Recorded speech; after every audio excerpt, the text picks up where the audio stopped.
அனைவருக்கும் வணக்கம். Option ட்ரிக்கெட் channel மூலம் உங்களை சந்திப்பதில் மிக்க மகிழ்ச்சி அடைகிறேன். நான் உங்கள் சந்தோஷ். நான் செபியில் பதிவு பெற்ற பங்கு ஆலோசகர் கிடையாது. இது பயிற்சிக்கான வீடியோ. எந்த பரிந்துரையும் நாம் வழங்குவது இல்லை. மே 2ஆம் தேதி சந்தை எப்படி துவங்க வாய்ப்பு அப்படின்னு HEDGE நிஃப்டி மூலிமா பார்க்க போகிறோம். இப்போ HEDGE நிஃப்டி வந்துட்டு 18,243 வர்த்தகம் ஆயிட்டு இருக்கு. இது வந்து மே கான்ட்ராக்ட் நேரம் 7 மணி 10 நிமிடங்கள். பார்த்திங்கன்னா நிஃப்டி ஸ்பாட் நம்மளுக்கு 18,065 முடிஞ்சிருக்காங்க. ஃபியூச்சர் 18,111. இப்போ இது வந்து 18,230 இப்போ வர்த்தகம் ஆகிட்டு இருக்கு. அப்போ நம்மளுக்கு வந்துட்டு ஒரு 100 புள்ளிகள் அப்படிங்கிறது ஒரு கேப் அப்புக்கு ஒரு வாய்ப்பாக தெரிகிறது. அப்போ இந்த கேப் அப் அப்படிங்கும்போது என்னெல்லாம் நடக்க வாய்ப்பு அப்படிங்கிறத பார்க்கணும். இப்போ இந்த இடத்துல பார்த்திங்கன்னா நம்மளுக்கு ப்ரீவியஸ் க்ளோஸ் எங்கே இருக்குது, கேப் அப் இங்கே நடக்குது. இந்த கேப் அப் அப்படிங்கிற ஒரு சொல் வந்தாலே கண்டிப்பாக எஸ்டர்டே ஹை அப்படிங்கிறதுக்கு மேலே இருந்தால் தான் இது கேப் அப் அப்படிங்கிற மாதிரி வரும். நம்மளுக்கு நேற்றைய வர்த்தகத்தோட ஹையிலேயே ஹைக்குட்பட்டு இருக்கிறனா அது கேப் அப் கிடையாது. அப்போது நேற்றைய ஹைக்கு அபவ் நம்மளுக்கு ஓப்பன் அப்படின்னா மட்டும்தான் இது வந்து கேப் அப்புன்னு சொல்ல முடியும். அப்போ இந்த இடத்துல ஓப்பன் இருக்க முடியும், இந்த இடத்துல வந்து ப்ரீவியஸ் க்ளோஸ் இருக்க போகுது.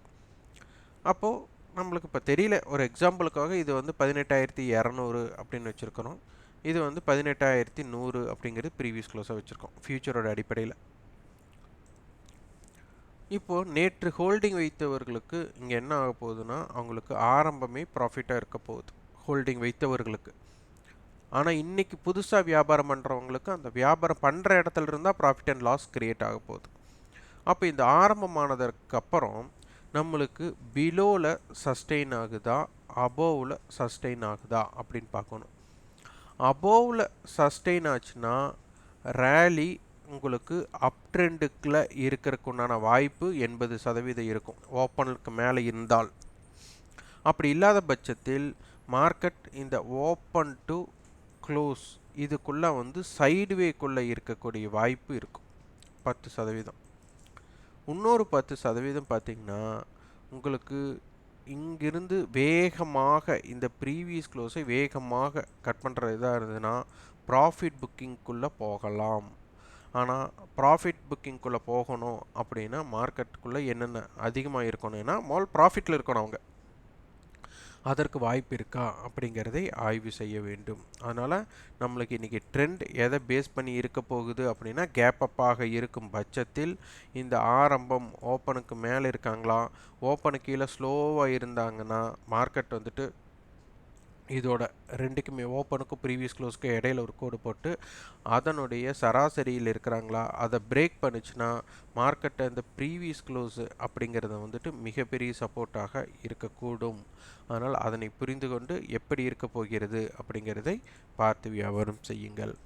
இப்போ இன்றைக்கி அட்டவணைப்படி நம்மளுக்கு 18,000 கால் 17,900 புட் அப்படிங்கிறதுனால 122 ரூபாய்ங்கும்போது 18,123 அது மாதிரி 17,877 சந்தை வந்துட்டு இந்த எல்லைக்குட்பட்டு இருக்க போகிறாங்க அப்படிங்கிறத இந்த அட்டவணை நம்மளுக்கு சொல்ல வர விஷயம். அதனால் அங்கிருந்து என்ன நடக்க போகுது அப்படிங்கிறது தான் பார்க்க வேண்டும். அடுத்தது 18,000 கால் 18,000 புட் இந்த ரெண்டு ப்ரீமியம் வந்து 145 ரூபா வருது. அப்போ 18,145 நம்மளுக்கு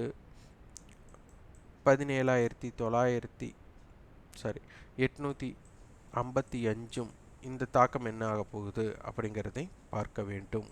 இதுதான் ரொம்ப ரொம்ப மிக முக்கியமான புள்ளி.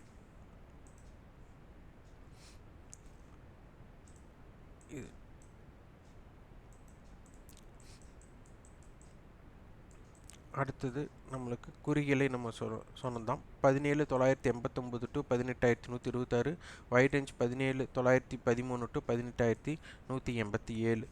ரெசிஸ்டன்ஸ் வந்து 18,106, 18,126, 18,151. சப்போர்ட் லெவல் 18,013, 17,983, 17,960 இருக்கும். பேங்க் நிஃப்டி நம்மளுக்கு 43,302 ஹை, 42,810 லோ, மொத்தம் 500 பாயிண்ட்ஸோட மூமெண்ட் கொடுத்துருக்காங்க. நிஃப்டி 100 பாயிண்ட்ஸ் அப்படிங்கும்போது பேங்க் நிஃப்டி கம்பல்சரி நம்மளுக்கு வந்துட்டு ஒரு 250 பாயிண்ட் ப்ளஸுக்கு மேலே இருக்கக்கூடிய வாய்ப்பாக அமையணும். இதில் ஏதேனும் முரண்பாடு இருந்தால் சந்தையோட தாக்கத்தை அதுவும் மாற்றங்கள் அடைய செய்யும். இவங்க 43,000 கால் அண்ட் புட்டு ஒரு ஸ்ட்ராடல் கொடுத்ததுனால நம்மளுக்கு 43,500 அப்படிங்கிறது ரொம்ப ரொம்ப முக்கியம். அதே மாதிரி 42,500ம் ரொம்ப முக்கியம். இதற்குட்டு தான் சந்தை இருக்க வாய்ப்புகள் அதிகமாக இருக்கும். ஆனால் அட்டவணை மாற்றங்கள் ஏற்படும் போது அதன் மாற்றம் ஏற்படும். இம்ப்ளைட் வாலிட்டி குறைவாக இருக்குது. இதனுடைய குறிகள் என்ன 42,997 டு 43,427, வைட் ரேஞ்சில் 42,770 டு 43,630 இருக்கும். ரெசிஸ்டன்ஸ் பார்த்தீங்கன்னா 43,348, 43,427, 43,600. சப்போர்ட் பிளேசஸ் 43,119, 42,997, 42,872 இருக்கும். இதே ஃபின்னிஃப்டியோட இன்றைக்கி ஹீரோ நடக்கிற வாய்ப்பாக இருக்கும். அதனால் என்ன அப்படிங்கிறத பார்க்கலாம்.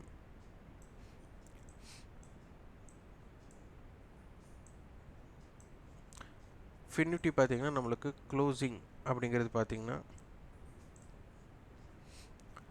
19,162க்கு முடிஞ்சிருக்காங்க. ஹை 19,189, லோ வந்து 18,977 இருக்குது. நம்ம இன்றைக்கி நிஃப்டி கேப் அப்புங்கும்போது இவங்களும் ஒரு சின்ன கேப் அப் இருக்கக்கூடிய வாய்ப்பாக இருக்கும். இப்போ அட்டவணையில் பார்த்திங்கன்னா அவங்க 19,000 புட், 19,100 கால், 19,200 கால், 19,150 கொடுத்துருக்காங்க.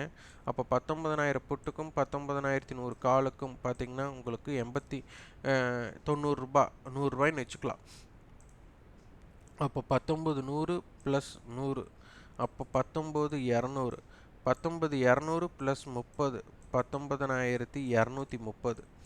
அப்போது இந்த இடம் 19,200, 19,230 ஒரு மிக முக்கிய லெவலாக இருக்க போகிறாங்க.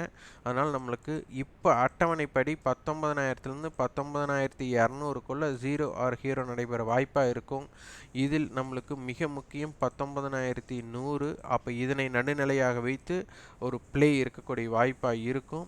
அதனால் 19,100ம் 19,200ம் மையமாக வைத்து என்ன நடைபெற போகிறது அப்படிங்கிறத பார்க்கணும். இம்ப்ளைட் வாலிட்டி எப்படி இருக்குது அப்படிங்கிறதை பார்க்க வேண்டும்.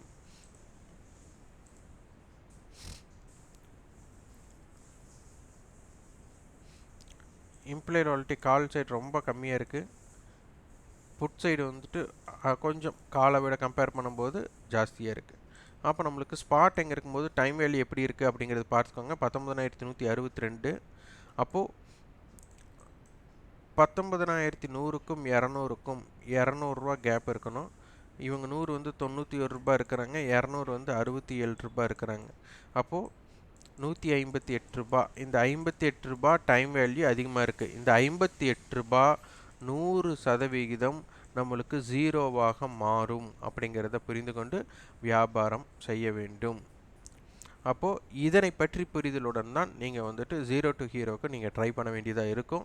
இதனை பற்றி தெரிந்து கொண்டு வியாபாரம் செய்ய முற்படுங்கள். அப்போ 19,000 டு 19,200, இல்லைன்னா 19,000 டு 19,300 இந்த அளவுக்கு வைட் ரேஞ்சாக நம்மளுக்கு இருக்கக்கூடிய வாய்ப்பு இருக்கலாம். ஆனால் நம்மளுக்கு இம்ப்ளாய்மெண்ட் ரொம்ப கம்மியாக இருக்கிறதுனால லோயர் வேல்யூம் அப்படிங்கிற ஒரு விஷயம் இருக்கிறதுனால நம்மளால் உடனே டிசைட் பண்ண முடியாது. அதனால் வந்துட்டு வாய்ப்பு வந்து ஏதாச்சும் ஒரு இடத்துல தான் இருக்க போது, அந்த வாய்ப்பை மட்டும் பயன்படுத்தினால் மட்டும்தான் ஒரு ஐடிஎம் ஆப்ஷனில் கிடைக்க போகுது. ஓடிஎம் ஆப்ஷன்ஸோட வாய்ப்பு ரொம்ப கம்மியாக இருக்கும். அப்படி நடந்தாலும் ஐடிஎம் ஆப்ஷனில் தோல்வி பெற்ற பின் மட்டும்தான் ஓடிஎம் ஆப்ஷன்ஸ் செயல்பட முடியும். அதனால் நன்றாக பார்த்து ஆய்வு செய்து வெற்றி பெறுங்கள். இந்த வீடியோ உங்களுக்கு பயனுள்ளதாக இருந்தால் லைக் பண்ணுங்கள், ஷேர் பண்ணுங்கள், சப்ஸ்கிரைப் பண்ணுங்கள். கண்டிப்பாக உங்களோட ஃபீட்பேக்கை கமெண்ட் பாக்ஸில் பதிவு பண்ணுங்கள். நன்றி, வணக்கம்.